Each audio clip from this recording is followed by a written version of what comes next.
This is Meredith from YellowBrick Music. We're here at the Latest Gate. We're just fresh from the Folk Music session, where we announced the results. The results, I think, were quite interesting. I was quite surprised by some of them. Yeah. So, and encouraged, actually. I think encouraged. I like the fact that there was balance in kids coming back into education. Yeah. So we have music education and tax relief, and the old clarion call for more funding for music and the arts, and there's agent change in there as well. Yeah. I wondered, you literally heard about those this morning. An initial reaction from you about those? I think that I'm surprised that the focus on education for children, I think it's great. I think it's a really important factor. Clarion call for more tax or better tax breaks. Do you know that's part of our mantle as well?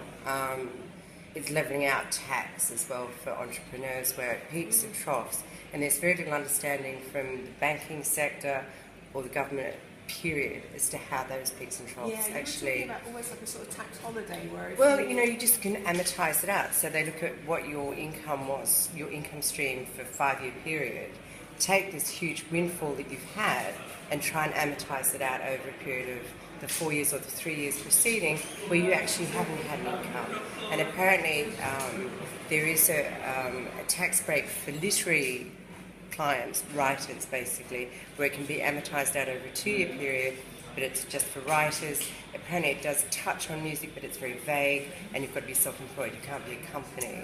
So as soon as you start bringing in other people, you're no longer a single person, you are a company, whether it's limited or otherwise.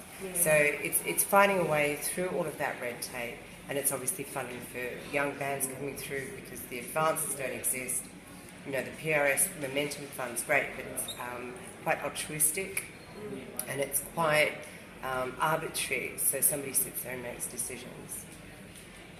Whereas I think if it was just a checklist of you've achieved these levels, boom, in you go, you can get a grant to get to first base of bringing in the first release or whatever. Ties in, I suppose, with that call about grassroots support for grassroots totally, music. 100%. Because it encompasses young graphic designers who do the sleeves, it encourages filmmakers, photographers. It's not just the musicians, and obviously producers. It's going to be a dying art if we don't actually nail it.